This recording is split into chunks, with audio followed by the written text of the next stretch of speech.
I don't know whether that's on the recording or not, but thank you anyway. Hello, Angelika. Hello, Stephen. Right. Welcome to the show. If you're watching us live, thank you. If you're watching the replay, you'll find a lot of information in this show based around Christmas carols. Angelika, do you want to explain the carols that you've actually chosen, and then we'll make a start? Yes, because we also need to explain that we're actually having 3 lines this time. I thought at Christmas, everybody sort of obviously sings Christmas carols, and a lot of people know Stille Nacht, heilige Nacht, and they also know the English version, Silent Night, Holy Night. But of course, when you translate a song, it's got to fit in with the melody. It's got to fit in with the lyrics have to fit in with the melody. So although the songs, when you translate a song, it still passes across or pushes across the right message, the lines aren't necessarily the exact translations. So I thought it might be fun to have a look at 2 songs, Silent Night, Holy Night and O Christmas Tree, just the first verse of each, to have a look what the real translation would be. Then you can also see why that wouldn't fit, although I won't make you sing them. So we have one. Because if I sing, everybody will go. Okay. So we have the first line of the German song, followed by the translation, followed by the first line of the official English version. Easy. You say easy, I say it's a challenge. Let's go. Right, so I'm going to read the German line and then we'll take it from there. That's okay. Stille Nacht, heilige Nacht, phrase 1. Yeah, Stille Nacht, heilige Nacht. Okay. Which means in English? Oh, I know this one by rote. I learned it. It's Silent Night, Holy Night. And in English, we actually say the same.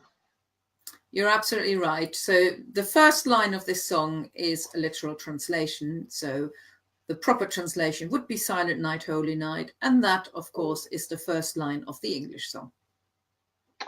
Which brings us on to the second line. Alles schläft, einsam, wacht. Alles schläft, einsam, wacht. Now, here I have to add that if this was a normal text, I would have put some little dots behind there because this is actually part of a sentence and it carries on in the next line. Right, so now the literal, this is it. This is alles schläft, alles is everything. Everything is sleeping.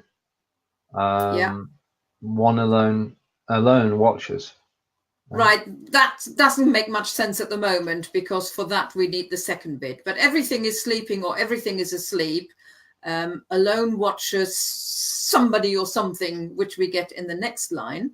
You said you know the song. What's that line in English? Oh, well, I can say it's all is calm and all is bright. Exactly. So clearly no translation whatsoever of the original line. But of course it rhymes with Silent Night, Holy Night. It does. And it still puts the message across. Right. So we are going through Stille Nacht, heilige Nacht, and we've got on to phrase 3. And nur das traute, hochheilige Paar. Almost. Nur das traute, hochheilige Paar. Now that's the follow-up to einsam, wacht. So if you think alone watches what? So einsam, wacht, nur das traute, hochheilige Paar. So who is it that's watching?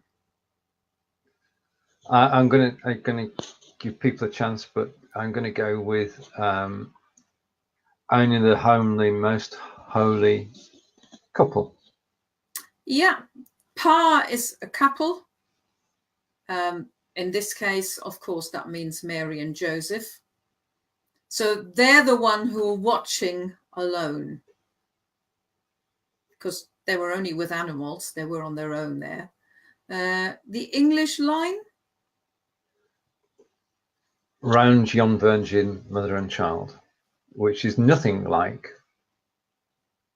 the literal translation. But it does still, I mean, if you think, all is calm, all is silent night, holy night, all is calm, all is bright. And then you've got the Virgin Mother and the child. So it still sort of gets the message across. Or it gives you an image of a quiet night. And then you have Mary, Joseph and the baby. And it's all quiet. And they're the only ones there. So it's the same idea, but certainly not the same translation. Okay, phrase 4. Holde Knabe im lockigen Haar. Oh, right, I got yeah. pronunciation. Holde Knabe im lockigen Haar, yeah. Okay, and that is blessed boy in curly hair.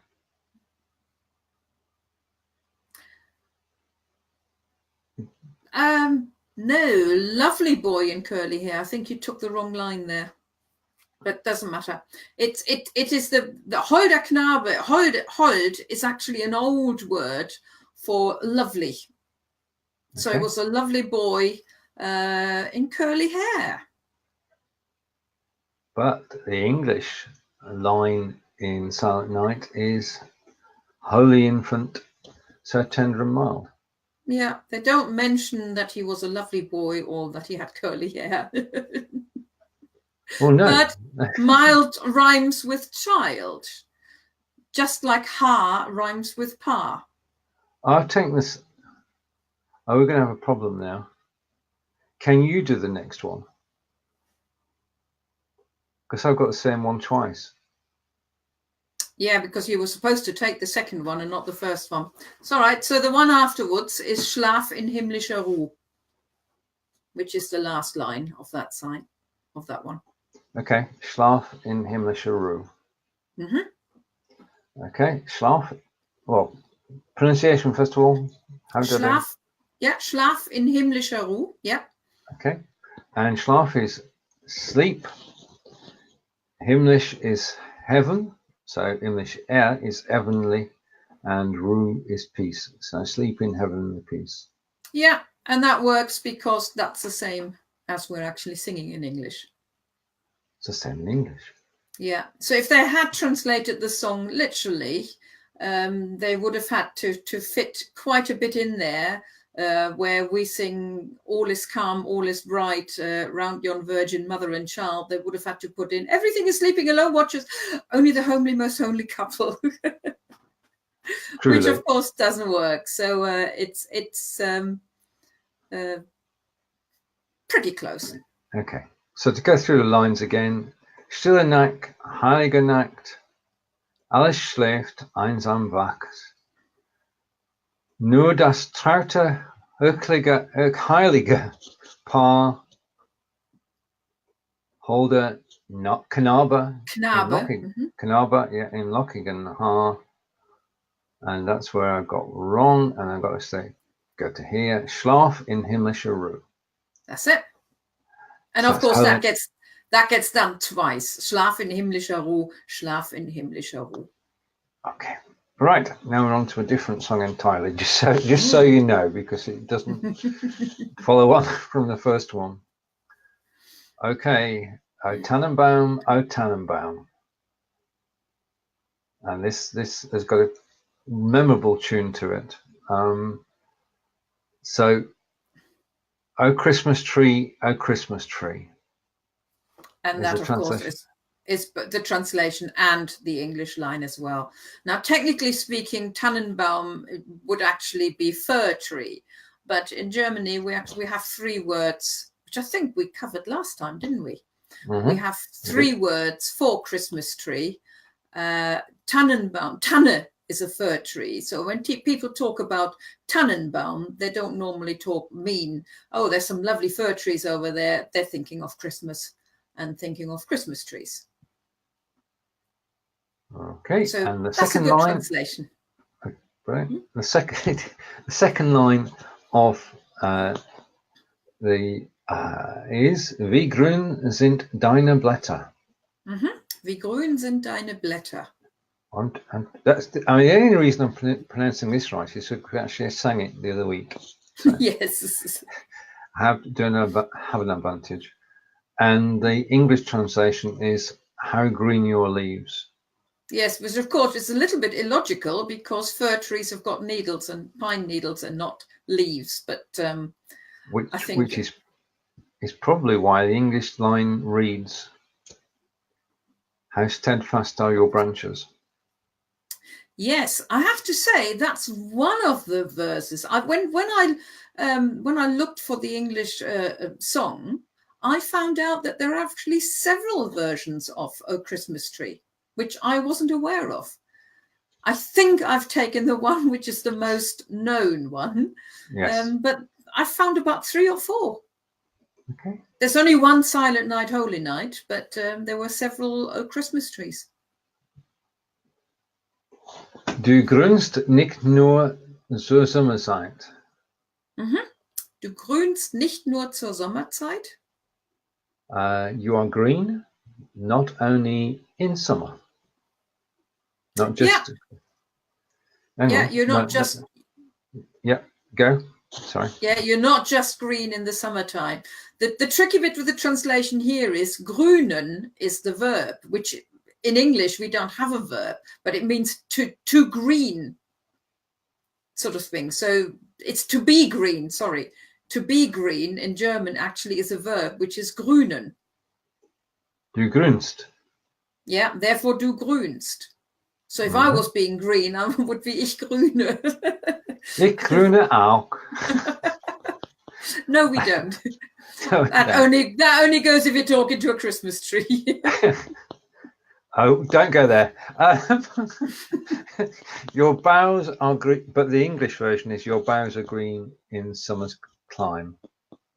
Yeah, because that will have to rhyme with the next line. So therefore, it still gets the message across, though. Right, phrase 10 and the final phrase for today is Nein, auch im Winter, wenn es schneit. Yeah, nein, auch im Winter, wenn es schneit. So, no, also in winter when it snows, when it's snowing. Exactly. So that's the follow-up. Yeah, you're not just green in the summertime, you're also green in the winter when it snows. But our line in English is and through the snows of winter time. Because that rhymes nicely with climb. Well, yes, let's go back to the... It has to rhyme, doesn't it? And then, of course, the last line, which we didn't put on there, is "O Christmas tree, how green," or whichever version we're going for. "O Tannenbaum, wie grün sind deine Blätter." That should have been the last one, exactly. Because that's a repeat from the beginning. It is. Christmas tree, oh Christmas tree, how green are your leaves? Or... Christmas tree, oh Christmas tree, how steadfast are your branches? Your branches. That fits so nicely with the verse, with the music. It does. Right. So there we are. Okay. And it's our opportunity now to wish you a Merry Christmas, a happy, healthy and prosperous New Year. I'm doing it in English. We've enjoyed your joining and watching the shows live or watching on replay throughout 2018. We'll be back in 2019, and to sign off, here is Angelika to actually say it all in German. Yes, I said the first bit in English. That will be back in 2019, and that will be on the 11th of January. So I think it's 3 weeks rather than 2, and then we're back to our normal 2-week cycle. And that leaves me to say frohe Weihnachten und alles Gute für 2019. Wow. Auf Wiedersehen. Tschüss von mir. Tschüss von mir.